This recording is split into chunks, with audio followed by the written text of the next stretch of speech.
Welcome. Today we are starting discussion about instruction cycle. Instruction cycle जो है हमारा वो तीन स्टेप्स में डिवाइड होता है: fetch, decode, execute. Instruction cycle generally किसी भी इंस्ट्रक्शन को एग्जीक्यूट करने का जो तरीका है वो इंस्ट्रक्शन साइकिल हमें बताती है कि किस तरह से एग्जीक्यूट हो गया। इसमें जो पहला स्टेप है वो फैच है, सेकंड डिकोड और थर्ड एग्जीक्यूट। इसी के लिए हम पहला जो एमसीक्यू है इसी से रिलेटेड है। in an instruction cycle which step immediately follow the fetch phase के बाद जो सेकंड स्टेप आता है वो आता है डिकोड। तो हमारा आंसर जो होगा वो होगा फर्स्ट, यानी डिकोड। इसके बाद जो हमारा फैच है उसमें क्या स्टेप्स हैं वो हमने देखने हैं। फैचिंग का मतलब होता है किसी भी इंस्ट्रक्शन को मेमोरी से रिट्राइव करना। एक हमारे पास होता है रजिस्टर प्रोग्राम काउंटर, उसका एड्रेस हम एआर रजिस्टर के अंदर डाल देते हैं। एआर का पूरा मतलब होता है, पूरा एक्रोनिम है एआर, एड्रेस रजिस्टर का। जो भी हमारे इंस्ट्रक्शन एड्रेस, जो भी एड्रेस हमारा एआर के अंदर है उस एड्रेस से हमारी इंस्ट्रक्शन को फैच किया जाता है और आईआर रजिस्टर के अंदर डाल देते हैं। आईआर का मतलब है इंस्ट्रक्शन रजिस्टर। अब हमारी इंस्ट्रक्शन जो है एग्जीक्यूट होने के लिए तैयार हो चुकी है और नेक्स्ट इंस्ट्रक्शन के लिए हम प्रोग्राम काउंटर को इंक्रीमेंट कर देते हैं। ये काम होता है हमारा फैच फेज में। और फैच फेज के बाद जो हमारी नेक्स्ट स्टेप है वो होता है डिकोड। फैचिंग के बारे में अगर हम बात करें तो एक एमसीक्यू में यहाँ पे पढ़ना है, which of the following occur during the fetch phase. की फैच फेज के समय क्या होता है? फैच फेज के समय देखो, एक पहला ऑप्शन है control unit fetch data from memory. Control unit कोई फैचिंग का काम नहीं कर रही है डेटा में फैचिंग फेज में। बी ऑप्शन है the next instruction is retrieve from the memory. ये हमारा नजदीक, आंसर के बिल्कुल नजदीक है कि हमारा जो रिट्राइव करता है मेमोरी से इंस्ट्रक्शन को। This phase the instruction is decode to identify the operation. Decoding अलग अलग फेज है और data is move to accumulator, it is just an instruction. ये कोई फेज नहीं है हमारा इंस्ट्रक्शन साइकिल का। तो हमारा जो आंसर होगा वो होगा ए, बी सॉरी बी, यानी next instruction to retrieve program memory, ये हमारा इसमें आंसर होगा। डिकोड फेज कैसे काम करती है अब हमने ये देखना है। डिकोडिंग फेज में जो हमारा आईआर रजिस्टर के अंदर जो डेटा आया था उसको तीन हिस्सों में हम डिवाइड करते हैं। 0 से लेकर 11 तक का जो एड्रेस पार्ट है उसको एड्रेस रजिस्टर में स्टोर करते हैं ताकि एग्जीक्यूशन के दौरान हम जो फ्रेंड्स हैं उनको एग्जीक्यूट वहां से मेमोरी से रिट्राइव कर सकें।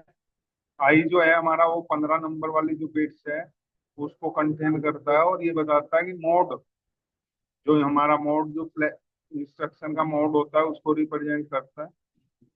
जो भी हमारे ऑपरेशन है क्या हमारी इंस्ट्रक्शन परफॉर्म करेगी ये डिसाइड होता है इंस्ट्रक्शन रजिस्टर के 12 से लेके 14 बिट के बीच में। जो हमारा बिट्स हैं ये बताएंगे कि क्या ऑपरेशन होता है। जनरली जो भी ऑपरेशन होता है उसको हम दो कैटेगरी में डिवाइड करते हैं। एक ऐसा जो हमें मेमोरी के से रिलेटेड जो कंटेंट हैं उन पे एग्जीक्यूट करना है। तो अगर कोई भी इंस्ट्रक्शन मेमोरी में जो डेटा है उसको इफेक्टेड कर रही है तो वो memory instruction, memory reference instruction कहलाती है। अगर कोई हमारी इंस्ट्रक्शन रजिस्टर के ऊपर इफेक्ट डालती है, रजिस्टर से एग्जीक्यूट कर रही है डेटा लेके, तो रजिस्टर रेफरेंस। और जो हमारी इंस्ट्रक्शन इनपुट और आउटपुट से जुड़ी हुई काम करती है, इनपुट आउटपुट रेफरेंस इंस्ट्रक्शन कहलाती है। अब एग्जीक्यूशन जो फेस है उसमें हमारे पास हमारे तीन बिट्स थे उस कोड के, वो हमें सबसे पहले उसको हम डिकोड करते हैं। डिकोड करने के बाद अगर हमारे पास डी सेवन का मतलब है हमारे जो तीन बिट्स हैं उसके मैक्सिमम कॉम्बिनेशन 8 होंगे, 0 1 2। यानी बाइनरी में अगर 2 की पावर 3 देखे जाए तो 8 कॉम्बिनेशन बन सकते हैं हमारे। उन्हीं 8 में से अगर लास्ट का हमारा सिग्नल आ रहा है जिसमें यानी तीनों बिट्स में 1 है तो डी7 को 1 कंसिडर करेंगे। अदरवाइज वो मेमोरी रेफरेंस इंस्ट्रक्शन होगी, तब डी7 में 0 रहेगा। डी7 में 1 होने के बाद अब हम चेक करते हैं मोड। अगर 1 है तो हमारा जो इंस्ट्रक्शन है वो इनपुट आउटपुट रेफरेंस होगी। अगर आई के अंदर 0 है तो हमारी जो है एग्जीक्यूट होगी रजिस्टर रेफरेंस इंस्ट्रक्शन।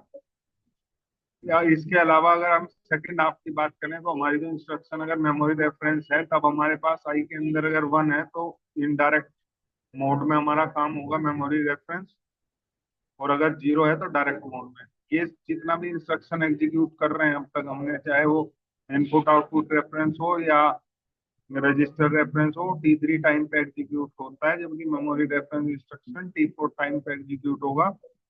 सिर्फ T3 टाइम पे अगर इनडायरेक्ट मेमोरी रेफरेंस इंस्ट्रक्शन है तो उसका एड्रेस हम ऑब्टेन करते हैं, और असली एग्जीक्यूशन मेमोरी रेफरेंस का T4 टाइम पे होता है।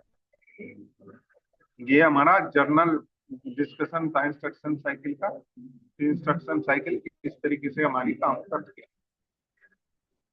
इसी से रिलेटेड एक एमसीक्यू भी है, what happened during the execution phase of the instruction. Instruction is fetched from the memory. The operation specifies the instruction is carry out. Instruction is decode to identify the operation. Data is transferred between the registers. 4 हैं हमारे यहाँ option, जिनमें से हमारा execution phase का work क्या है, ये हमारा जर्नल ऑपरेशन परफॉर्म करता है एग्जीक्यूशन फेज, यानी हमारा जो ऑप्शन बी है it is the correct answer.